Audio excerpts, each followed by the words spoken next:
Hello, my dears. So, this is Maria Roslyn from Phoenix YouTube channel. So, we have been discussing about the test design techniques in detail. So, already there have been two videos, and this is going to be your part 3 video. So, we have discussed about till decision table, which is one of your dynamic testing technique, which is based on your black box testing. So the fourth one which we're going to discuss is the state transition. So this state transition is basically to do with your hardware testing, actually I should say, or something about your here the example which is given is about your ATM machine. So where a machine or a system is going to change the state from one state to another state based on the input same. So we'll just go through this example. Say this is your start point where you're inserting your card and you are entering your pin. So the first try, if you're entering your correct pin, then the account is accessed, so you can access your account.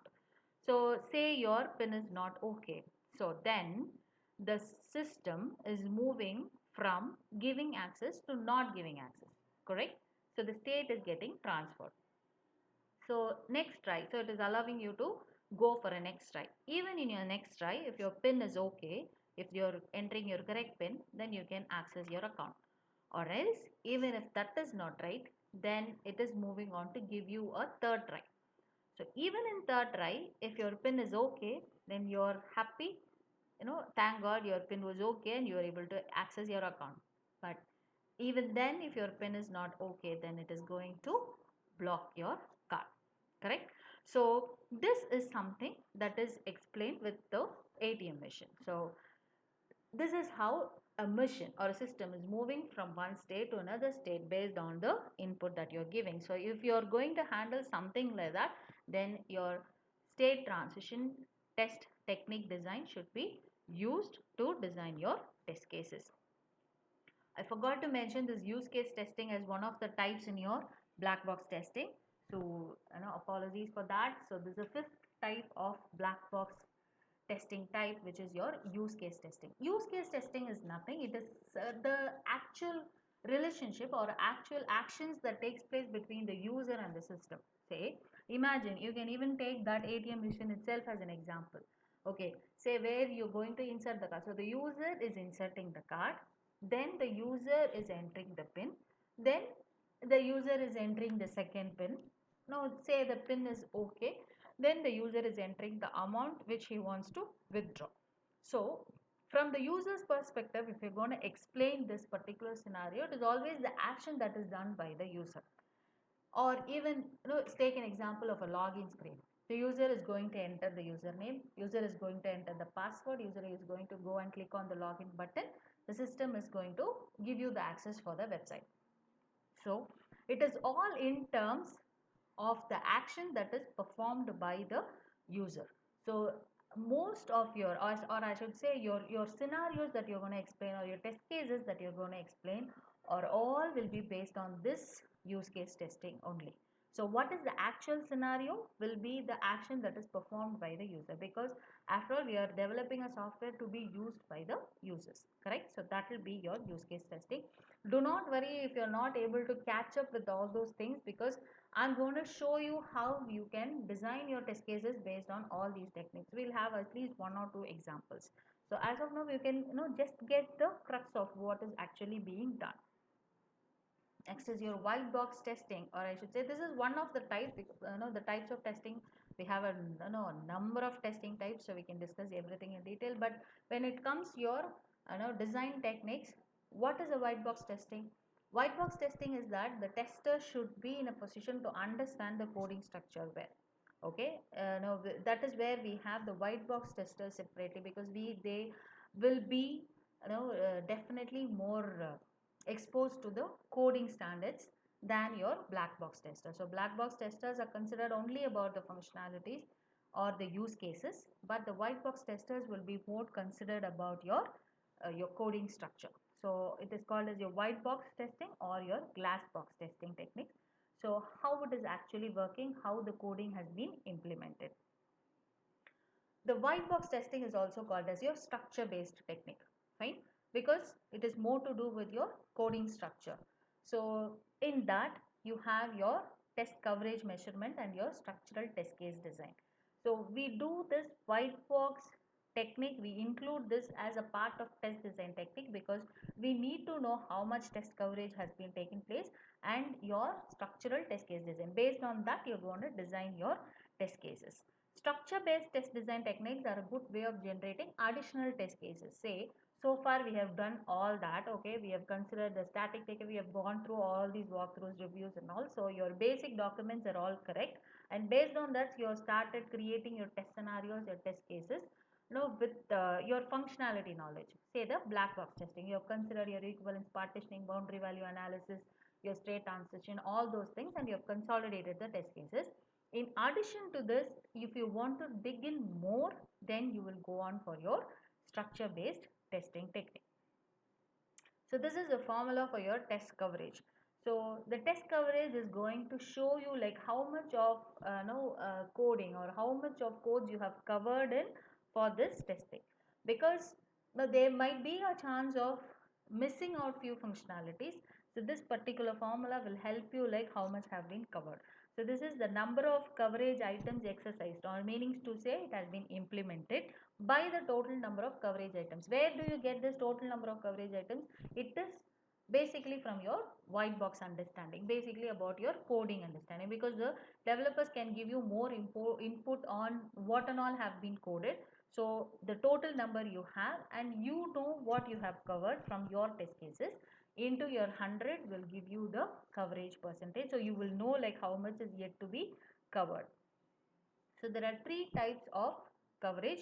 So this is more to do with the coding. So you need not worry much about it, but as a part of test design, you should know this. So it is your statement coverage, decision coverage, and your condition coverage. In condition coverage, you can also have multiple conditions. So statement coverage, I can know you can just concentrate on this. It covers only the true conditions. Say if the person is above 18, for example, if the person is 18 and above, he is eligible to vote. That's all. The condition is satisfied. Yeah, 18 and above, okay, he is eligible to vote. We are just looking into only the positive conditions. Okay, whenever there is a testing, there is always positive testing and negative testing. Positive scenario, negative scenario. So here, statement coverage is concentrating only on the true condition. If the condition is satisfied, okay, it is all the happy part. We always say this is the happy path testing. The happy path is done. So that is your statement coverage. So through statement coverage, we can identify the statements executed where the code is not executed because of blockage. Because we are just trying the true conditions, we can identify where it is actually blocking. That is your statement coverage. Branch coverage or decision coverage, this will cover both the true and false. Okay, so when the person is 18 and above, he is eligible to vote. When the person is lesser than 18, he is not eligible to vote. So we are considering both. We know the positive, we know the negative conditions. That is your branch coverage or your decision coverage. So a branch is the outcome of a decision. Exactly. So based on the age, you are deciding whether this person is eligible for voting or not. So branch coverage simply measures which decision outcomes have been tested. So if it is positive or negative, you can identify which has been tested. And this is also known as all edges coverage. Okay. So moving on, this is your condition coverage, third one. This is closely related to decision coverage but has better sensitivity to the control flow. So the full condition coverage does not guarantee full decision coverage. So this is one such question which is already every time it is asked, like which will give you the complete coverage. So it is the decision coverage and not the condition coverage. So this is going to report you the condition which is going to give you the true answer or the false answer, which is going to go for the positive scenario or the negative scenario. So here we are just going to decide on the conditions. Alright. Say you have four conditions. You're going to just decide on what all conditions is going to be eligible for the true ones and what are going to be eligible for the false ones. So the conditions are independent of each other. So that is where the coverage is actually missing. So we either go in for all the positives or either we go in for all the negatives. So we're considering the positive conditions, we are losing the negative ones. We're considering the negative ones, we are losing the positive ones. So the coverage is not met. But in branch coverage or your decision coverage, you're considering both, right? Your positives and your negatives, right? So the condition coverage, if there are multiple conditions, maybe it could touch your branch coverage. So the multiple conditions is another option where it can go and touch close to the branch coverage, and which can give you the overall considerable coverage of test cases. The last one is your experience based testing technique. So this cannot be taught, this comes with experience. So the first one is your error guessing. I will let you know what is error guessing. See, error guessing is something, no, you already have handled many applications as an experienced tester. Just imagine you already handled many say claims based applications. So if one another claim based application comes into your project, then you will know which place will be the actual problematic area, right? Because you have already come across many such types of applications. So one such thing from my experience, I could say, the defining the length of a field. Now one basic testing, but most of the developers will miss this. Okay, the wrapping up of the text. You just keep continuing entering the data without giving any space in a text area or a text field. The wrapping up doesn't happen, or it doesn't even stop. The cursor doesn't even stop at the maximum length. And when all these enters, and is imagine it to be a form, and if all these things are entered and when you click on a submit, definitely your page will become distorted or your application will start misbehaving. So this is one such repeated error which I have come across. A very basic testing, but this definitely happens for all the applications. So this is your experience based. Now based on your experience of testing in various applications, this error guessing happens.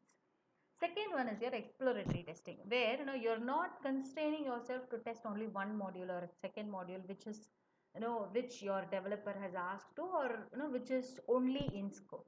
You also try to explore the other modules and you try to identify the bugs. So this exploratory testing will also give you more test cases. Apart from more test cases, it will give you more defects. So that is your exploratory testing. So which test technique should I consider? So these are some of the factors that I have mentioned. Your internal factors, the model, the similar type of defects which is coming up, your objective, your documentation. Now you can consider all this as your internal factors, and this can be your external factors of your risk assessment, your customer and contractual requirements, the type of system that is being used, your regulatory requirements, like how much regularly the processes takes place, the reviews takes place, the time and budget. So based on all these things, you can decide upon your testing technique, your test design technique. So I know it's been a pretty bigger video which has had 3 parts. Now if at all you have any questions, please post them and I'll be happy to answer them. So please keep supporting the Phoenix channel. Please do subscribe to this channel so that you will get your updates in testing, and be a phoenix, fly high so that no one even imagines to touch you.